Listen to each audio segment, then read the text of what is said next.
All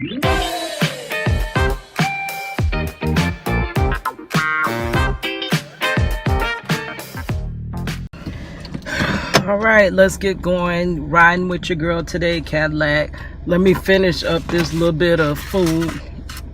My dad cooked me breakfast this morning, but of course I didn't get up to eat it. So I'm eating and running. It's almost 2 o'clock. Let me eat this really quickly so I'm not eating and driving and chewing and talking.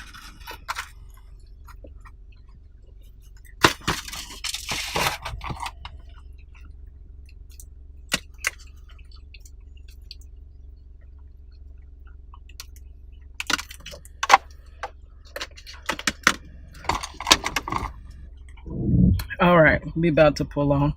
So it's been a while since I did some type of video like this. I'm gonna say all the way back to probably Vlogmas. I was doing this type of thing. I am headed to my cousin's house, D_Almighty Mac, and he's about to cook, and we're gonna film a video again, cooking and conversations. Hopefully you can ignore the wind in the background, hopefully. But I guess I'll just drive. Oh shoot, it's hot. Florida is hot, but that wind is probably gonna bother, you know. And then when I got the air on, maybe I could turn the air on low because the air is really loud. I don't know how many times this is really gonna fall while I'm driving. This may not work, but I don't have anything to hold up the phone, so I just got it kind of resting on my dashboard. But let's try to hold it so we can stop. I just wanted to talk to you guys, I guess randomly, like what's going on with me. Right now, I'm not currently working at the moment. My back, I have an injury with my back. So I was off for a couple of months. And I said that, you know, though I can't, you know, do this, and this, I'm going to use that time as wisely as I can. And I was supposed to try to get my business, a business going. Because, you know, I did graduate. Let's hold that so that don't fall.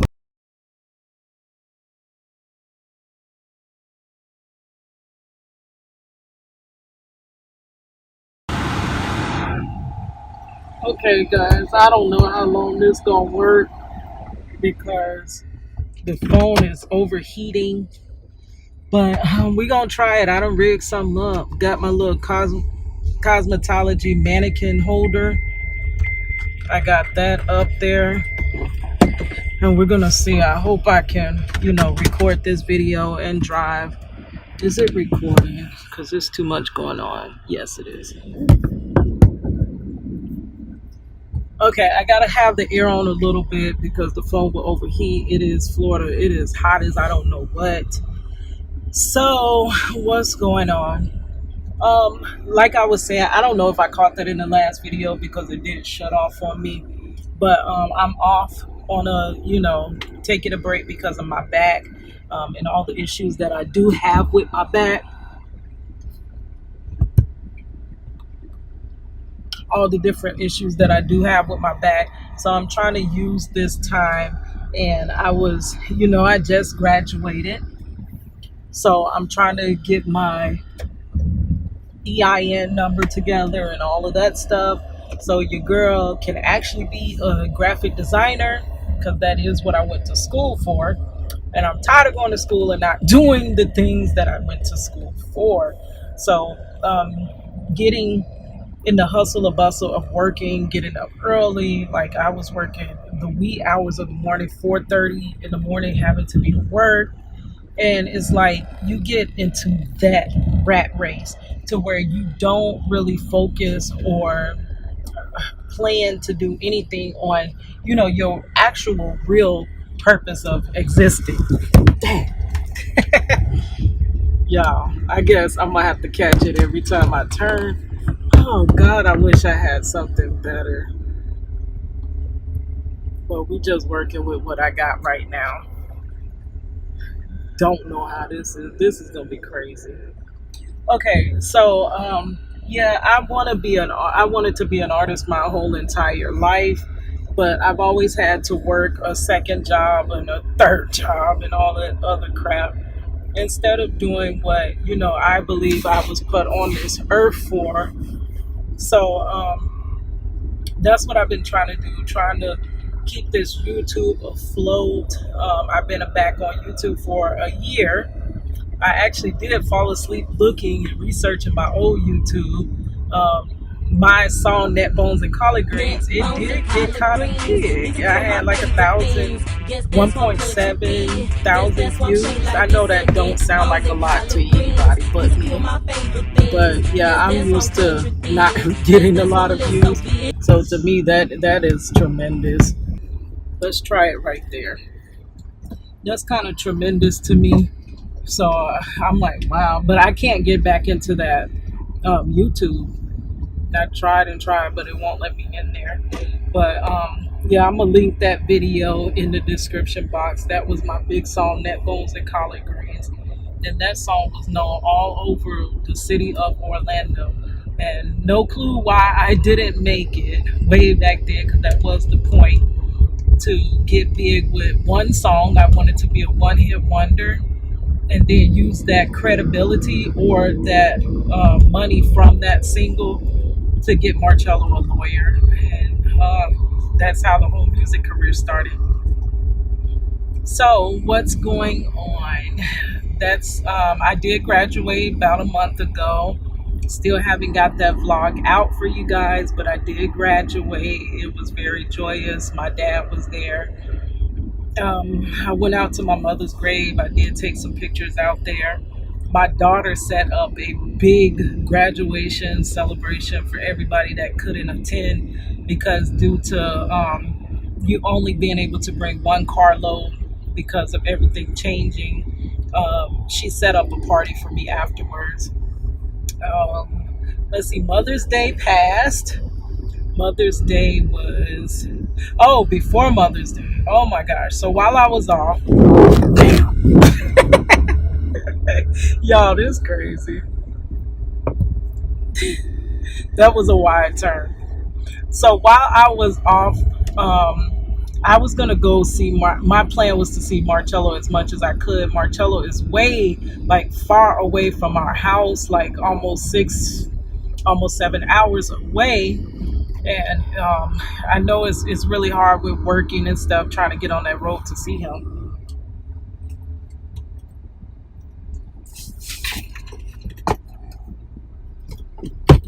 Put some lotion. I feel like my lips are ashy, and I don't want to keep doing that.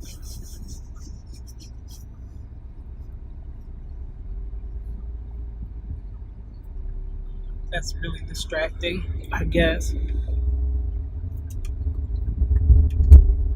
So I wanted to see him as much as I could possibly see him, And when I went,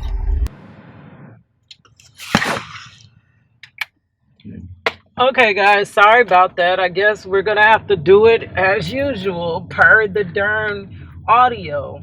Oh, it's so frustrating.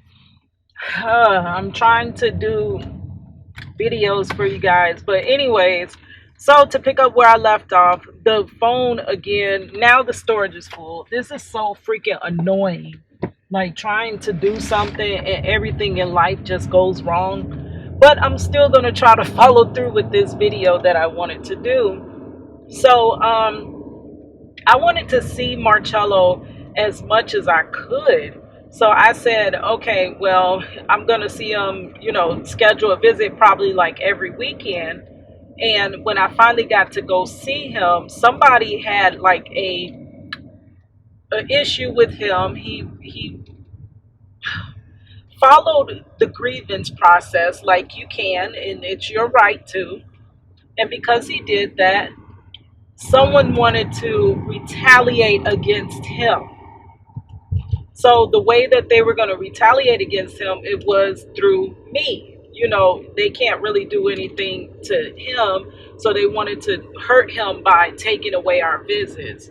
So something when I came to visitation, they tried to claim I had something, which I didn't, and I have nothing to do with any of that. I was just to see my husband. That's the only reason I went there. Like, I don't come there for all that other side stuff to be trying to bring this and bring that or have this. I have zero to do with any type of substance. I don't know anything about substance. I'm like freaking naive when it even comes to substances. So there's no way I have that on my person. But, they were trying to retaliate against him. So I they were trying to back me into searching a search, which the search was completely unnecessary, and it was not a reason to search. And it didn't feel right. Everything felt wrong about that. So I refused the search, and because I did so, they canceled our visits. And the guy was like, "Oh, it's indefinite, and it's all over the Florida, all over the state of Florida." So he did it with a smile. He was so happy about himself. So me, I know that our relationship is like on its last leg. Like, how do you continue on with a relationship like this? Like, actually, they're trying to cut out actual mail. Everything's going to be digital. Everything's like monitored. Like, it's already monitored, but they're trying to really have nothing between you and your loved one. Everything needs to be exposed. And I mean, even if it's nothing, not even a hand painted card. I mean, no, you could never have painted or anything like that. But I mean, not even a hand drawn card. They can't have that anymore. They can't have anything that was written by hand. Like, that's what they're trying to do. It's already too much. He's so ridiculously far away. Like, how in the world can our relationship survive this? Like, it's too much. It's way too much. And when does it stop? When I always think, oh, it can't get any worse, it gets freaking worse. So I honestly was to the point where I'm like, we have to part ways. I mean, I've rode this stupid ride for 20 years, and I'm tired of it. I want off of it. I want off this roller coaster. I don't really want to leave him by himself because he is wrongfully convicted, and I don't really have anybody fighting for him. Like, if the fight was continuing and if I departed and the fight would continue, I could possibly have that choice to move on. But when nobody else is fighting for an individual and you're the only one that has kept this fight up for this long, it becomes really difficult for you to walk away, because you know that basically that person's life is going to fall by the wayside once you're gone. So I told him I'll try to continue on. Like, no matter what, we would have still been friends. We were in the process of getting married, and we were just waiting on the date. He was trying to get my birthday, June the 5th.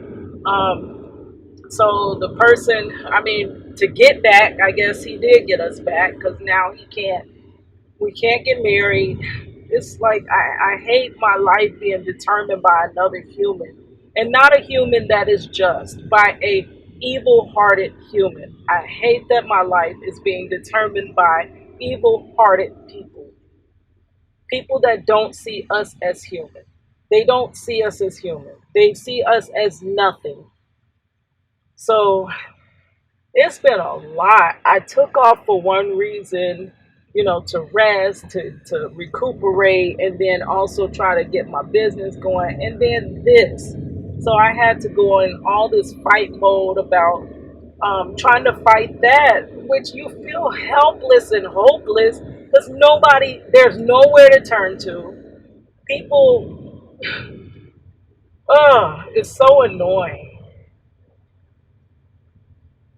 If they want to help you, they can't help you. Even though you know you did the right thing in your heart, you basically have to let them violate you. Like, I'm sick of it. So I started battling that. And then that ended up being, I want him home now. I don't want to wait another day, another week, and I don't want to wait no longer. I need him to come home now. So I got into that mode after like a week of battling that. And I ended up crying out for help, like crying. I have been crying, but I feel ignored, kind of. Some people listen, some people, I don't know, but I just feel like I'm being unheard.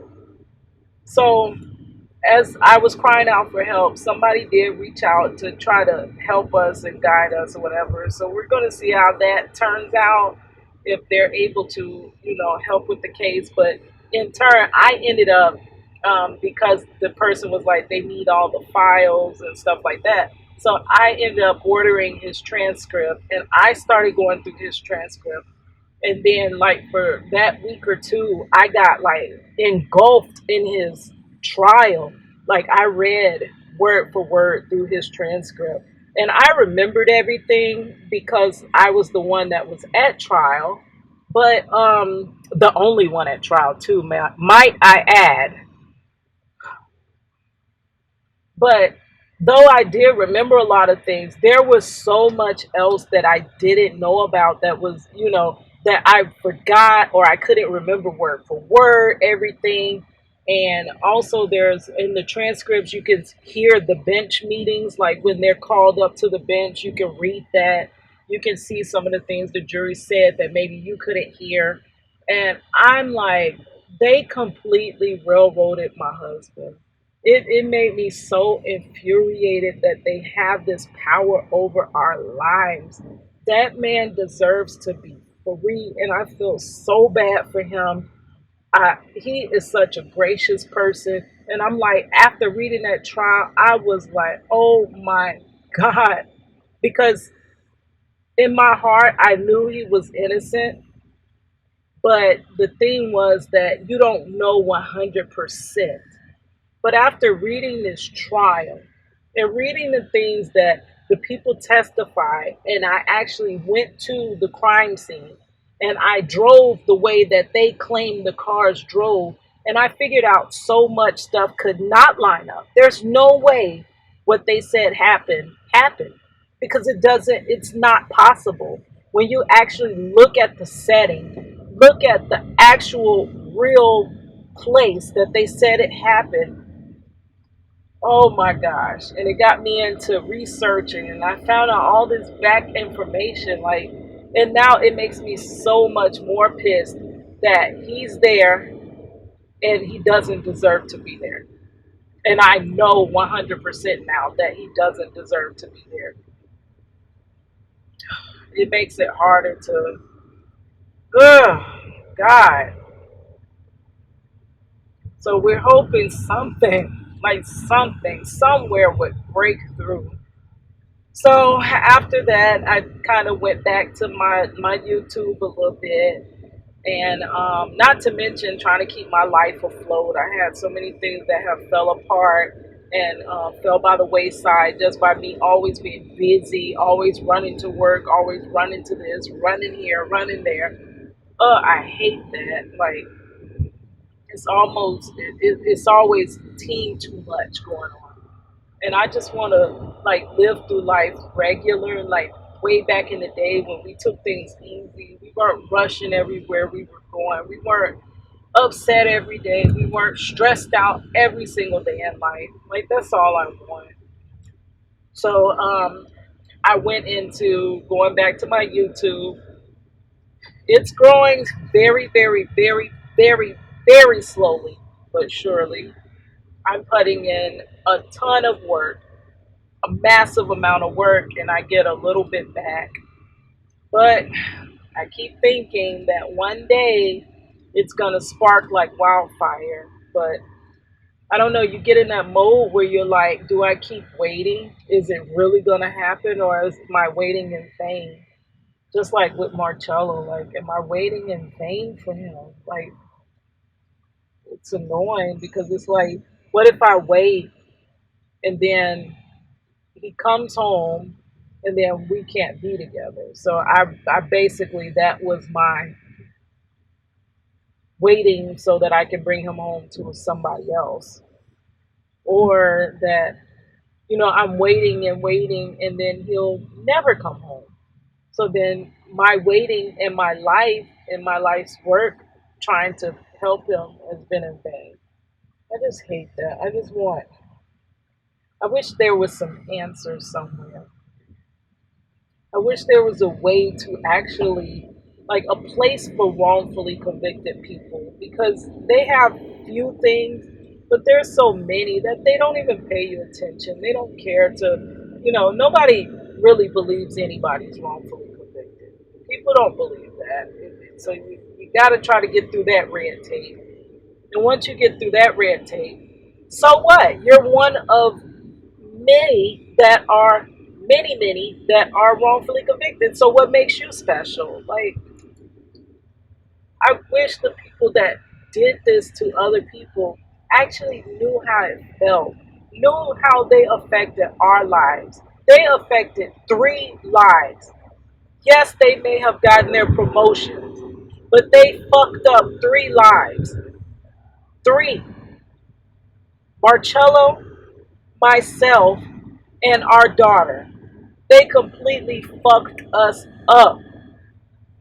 And we could have been so much more better without this freaking situation that won't end. Ugh.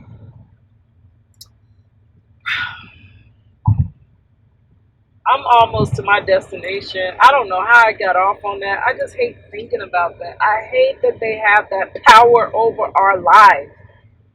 I hate that. And if you're gonna rule over my life, stop ruling over my life in an unjust manner. If you're gonna be over people, if you have any power over the next, let's say you're a manager. If you're a manager, if you're a senator, if you're a congressperson, if you have anything that has power over others, please take it serious. We always say, walk in another person's shoes. We know you're not going to walk in our shoes.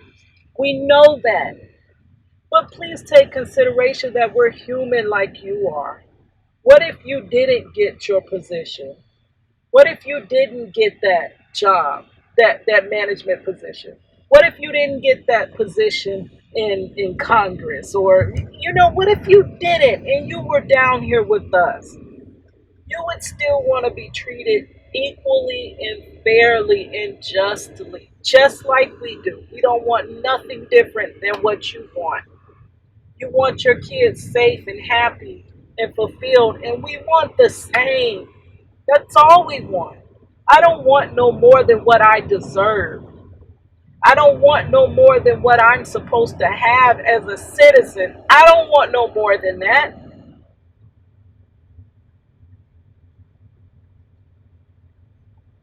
Anyways, I'm almost here, about to pull in. I don't know how that flipped from. Ah, but yeah, so I did that where I was trying to fight his case like as much as I can. I've reached out to a couple of lawyers. Lawyers always have their damn hand out, like expecting you to have like some great big huge load of money to cure this injustice. Why is money the only cure to injustice? Because they make sure money is kept out of the hands of certain individuals. So they know that we can't obtain that justice because we don't have that money. Crazy, this world. And I tell my nephew, my new thing with my nephew, I tell him, like, just randomly when we're together, I tell him, please promise me that you're going to make the world a better place. Whatever you do, just promise me that. We all have the power to make this world better in some manner, in some small, minute manner. But we all have to work together and we all have to do our part. So you guys, please promise me and tell me in the comment section, what are you going to do to make this world a better place? And I'll start out with my comment and I'll let you guys know what I'm going to try to do to make this world a better place. Thank you guys for riding with me and listening to my ranting while I was ranting and riding. Maybe I should change it to that, a rant and a ride. Woo! But anyways, it's your girl Cadillac. So guys, our little ride and rant thing didn't go too well, but it's the end of the day. I did record with my cousin. It's cooking and I don't know, conversations and cooking, new channel that me and my cousin is going to do together. So I have two things to show you guys. Remember how I told you I went through the transcript of my husband and I took notes. These are the notes. I did 3x5 cards.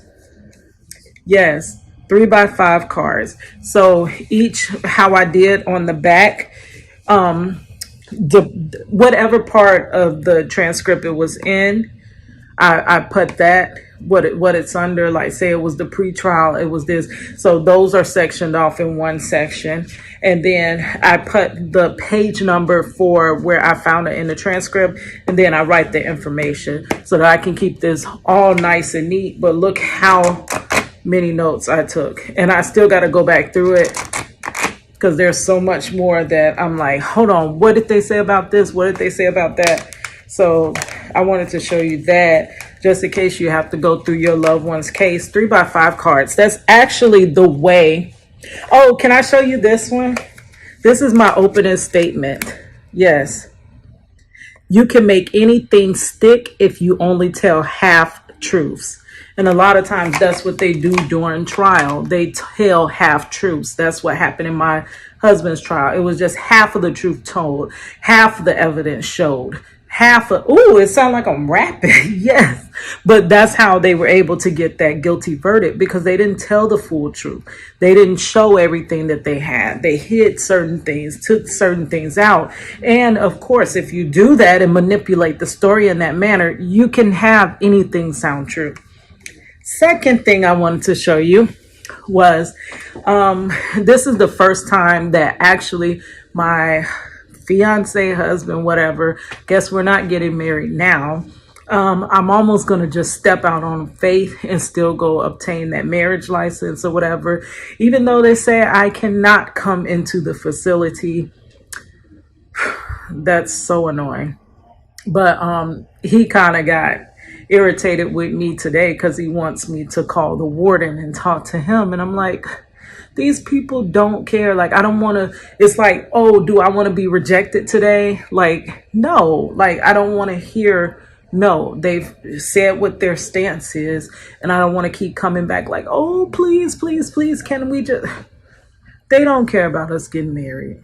But anyway, so that was our little debate today. He wants me to go ask them, and he's saying that, oh yeah, they possibly might see it your way if you present your side. But it's like, I've tried to present my side and they clearly see it the way they see it. But he it's like he goes through life with rose-colored glasses, and he thinks just everything is going to work out and this and that, which I hope it does, but it doesn't look like it. But this was the first time in forever, because he always, those same rose-colored glasses, tell me, oh, Keita, I'm coming home soon. I'm coming home. And I'm like, so when are you coming home? Like, it's been forever. This was the first season where I felt like he was coming home. So I started buying things. This was my purchase here. I bought him some deodorant. I got his boxers. Do not know if he could fit them. We kind of went by what he, the crazy ones that they have in there. And a lot of times those are like the reject underwear and clothes and stuff. So I was like, so if everything works out and he's just released all of a sudden, there would be nothing in place for him to come home to, or he won't have anything. So I started little by little purchasing objects for him, things for him. So this time I got his underwear. I'm gonna get him a little drawer. Next week I think I'm going out to get his tank tops. and I got his deodorant, so we're preparing for him to come home. All right, guys, it's your girl Cadillac. Yeah, this one right here. This for everybody out there always talking about they need them a skinny model type chick. I'm trying to get y'all hip to us thick chicks too. Yeah, it's your girl Cadillac.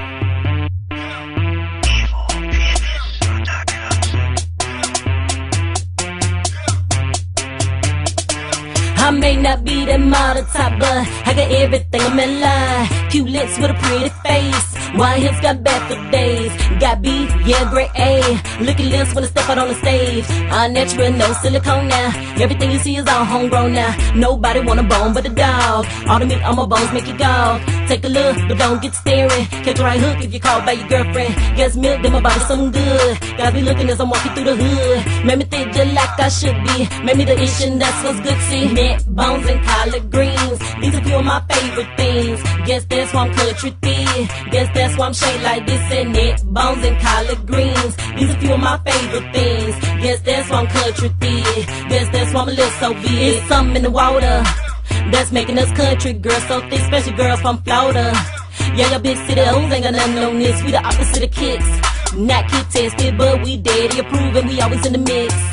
And you know we always keep an attitude. See, I was raised up on that southern cooking, cornbread and fried chicken. And my weight goes straight to my bag. Stick it out like an old school Cadillac. Make you wanna take a ride in the lab. Make you wanna ride shotgun in the lab. But ain't things like kindergarten math. I can't let everybody push the gas. Neck, bones, and collard greens. These are few of my favorite things. Guess that's why I'm country thin. Guess that's why I'm shaped like this. And neck, bones, and collard greens. These are few of my favorite things. Guess that's why I'm country thin. Guess that's why my lips so big. She shaking that ass.